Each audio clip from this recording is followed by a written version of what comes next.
Hello, this is Science Fiction Snob. Today we're going to talk a little bit about the Dune 2020 remake. Exciting news as Frank Herbert's Dune remake gets closer to starting filming. Can this version escape the fate of the last attempts to bring this remarkable series to the screen? Let's talk about it, speculate, and maybe come to some conclusion. Dune 1984 was a commercial and critical flop, and the 2000 and 2004 Sci-Fi Channel series were a bit underwhelming. I'm excited and hopeful that the stars may have finally aligned to make this movie, Dune 2020, the first successful Dune adaptation. Let's go over why. Firstly, the cast. Dune 2020 has been collecting a large list of popular actors. We have Oscar Isaacs, set to play Duke Leto. You may have seen him from Star Wars as Poe Dameron. Lady Jessica, Rebecca Ferguson. She's been in Mission Impossible.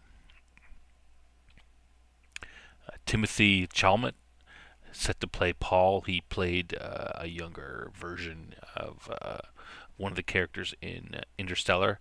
To me, he's got the look of Paul Atreides. Dark hair, looks young.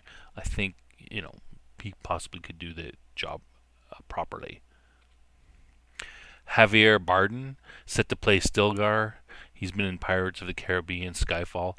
He's got the rough around the edges look that I think Stilgar needs to have.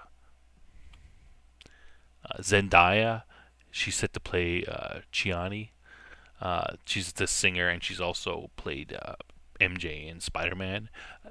I picked this photo of her because it's got her hair back, which is the way that in the original Dune, Chiani had her hair. I'm not sure what they're going to do, but I think it has that. She has that look. I think she could do a good job as well. Josh Brolin, set to play Gurney Halleck. He's been Thanos and Cable in the Marvel movies. Done many other things. I'm not sure about his look for Gurney Halleck. Gurney Halleck is supposed to be sort of a lumpy, very scarred, battle-scarred warrior. I'm not sure that who they could get that would sort of fit that bill, but Josh Brolin's a good actor. I'm sure he can do the job. Jason Momoa is set for Duncan, Idaho. You know him from Game of Thrones as Khal Drogo, Aquaman. He doesn't really seem like a Duncan, Idaho to me. Duncan, Idaho is a thinner, skinnier guy, rapier-like, but here's got a good picture of him without his beard. So he fits the bill. Duncan is supposed to be a bit of a ladies' man. So Momoa fills that up, and just because he's wide in the shoulders, I don't think that precludes him from doing a good Duncan, Idaho. Stellan Skarsgård, best known from Good Will Hunting. He played a little small part in Entourage, and lately the MCU films, Thor films. Set to play Baron Harkonnen. I think this is not a great picture of him, but this is he kind of has that Baron look to him. I have some pictures of the Baron later from the Dune 1984 for an idea of what he's looked like in the past. I think he can fit the bill, and he's definitely an excellent actor, and that would be a challenging role. I'm sure he can do a great job. Dave Bautista, the best known for his work in wrestling, Guardians of the Galaxy as Drax. Here he is. He's set to play Raban, who's Harkonnen's young, stupid nephew. I think he's perfect, fits the bill for it. His acting is been getting better. He can do a good job. He's probably a good choice, and I'm interested to see what he does with that. Not a big role, but I'm curious to see what he would do with that role. And lastly, Charlotte Rampling. She's set to play Reverend Mother of Moham. She's done, she's been in most recently 45 Years, a movie. She's done voice work in Assassin's Creed. She's done bunch. She's been in the industry for a long time. I think she's an excellent choice. She's got the acting chops definitely for it, and she could be easily transformed into a reverend mother. Now, of course, the original Dune had good actors as well. Jurgen Prochnow was the Duke. You had Dean Stockwell, Sean Young, Max von Sydow in the original. I mean, these are other ones as well. Including the guy who plays Picard. His name just escapes me for the second. All kinds of good actors. Children of Dune and Dune 2000, the sci-fi series one, had William Hurt, Susan Sarandon in them. Lots of great actors in the past Dune movies and series. So the Dune series really hasn't suffered. I mean, it's suffered, but it hasn't suffered from poor acting. They've always had great actors. The actors is not the problem. I saw Dune, the 1984 version of Dune, probably sometime in, I don't know, it was 90, or sorry, 80, the 84 version, sometime in 86, 87. And honestly, I fell asleep during all the worm fighting scenes near the end. I was a big fan of Dune, and I had started reading the books, love science fiction, but I couldn't stay awake. It was just so slow and boring. So the problem with Dune is not the acting. It's always been, the screenplay and the direction, and how you take this massive work and put it into a movie. So, Dune 1984 was directed by David Lynch. I mean, he's a great director, but 1984 was earlier in his career, probably before his best work. So, that a contributing factor? Perhaps. Dune 2020, this the remake set for 2020, is Denis Villeneuve is set to direct it. He's been working on it for a while. He's most recently best known for Blade Runner 2049, Sicario, and what I think is key is The Arrival, which was an excellent film. I think he's got the sci-fi chops to make this project successful. Arrival had a complicated flash-forward aspect to it that he handled very well, and that gives me the confidence that he can handle a diverse and complicated world such as Dune. Also, there are rumors that they plan to do 2 movies to complete the first book. So that to me suggests that they'll be very true to the source material, not hurry it, which anytime you hurry a story, you can cause problems.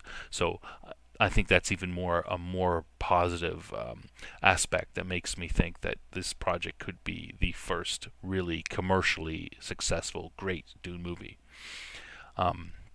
Since I know Dennis watches this show all the time, watches this YouTube channel, and of course, I come from the future, and I know that this film will be one of his best known works. I wanted to provide him a little bit of advice about his movie. I thought Dune 1984 was good with the visuals and the style. I mean, the screenplay had leave a lot to be desired, but the visuals and the style were good. The costumes, depictions of the navigators, some of the sets were awesome, and I hope he takes some inspiration from that. I'm going to show you a few pictures of some of the stuff from Dune 1984, which I think are a good basis for a 2020 remake. First, this is the Atreides uniform. I think it has the perfect, the honorable style, military style for an Atreides uniform. Great for inspiration. Here we've got a picture of the Baron, looking old and slimy with his. That's one of his aspects of him is his pockmarked face. I'm sure they're probably going to keep with that. That's a big part of what makes him what he is, and just adds to that Harkonnen, that disgust that you get when you deal with the Harkonnens. The look of the Bene Gesserit from Dune 90, from Dune 84, good look. Gives him that very severe look for the older ones. Hair, no hair doesn't really matter, but it makes just without the hair even more severe than they normally are. This is a great shot of the old emperor and the navigator coming. I think this is a well established idea of the of what a navigator might look like after being uh, transformed by the spice. And this shot of the emperor in the throne room, the very ostentatious style, very large room, when that's contrasted with the plight of the people, with the way that they live, the degeneracy of the higher ups in the empire is very well gotten across by this type of shot. And lastly, we've got this shot of the Sadukar, the terror troops. Now this is an example of a negative. I think this is something you don't want to follow. I mean, these are supposed to be the most feared troops in the Empire. I mean, look at those silly looking hats. Does that really put any fear into you? No, it doesn't. Keep away from this type of look. Now, this is from the sci-fi series. From 2000 and 2004. So this is not from the original Dune, but this is the kind of stuff you want to take away from. You don't want to do this. Now, I couldn't find a picture of it, but the Harkonnen troops as well, their uniforms are even worse than this, if you can believe it. So stay away from that. We're supposed to be, the Harkonnen troops are supposed to be feared. The Emperor's troops, if even more so, feared. You can't, you're not going to be afraid when guys are wearing this stuff. Sadukar are supposed to have been, conceived and grown up on a planet that is, a post-radioactive hellhole, and they're supposed to be the toughest troops in the Empire because of that. So please keep away from this type of stuff. So just to sum up, so far the Dune remake is looking very encouraging. We're going to continue watching the news for further information, and we're looking forward to the November 2020 release of this new version of Dune. And if you enjoy this content, you like the channel, please like, subscribe, hit the bell for notifications, all that stuff. And we'll see you in the next video.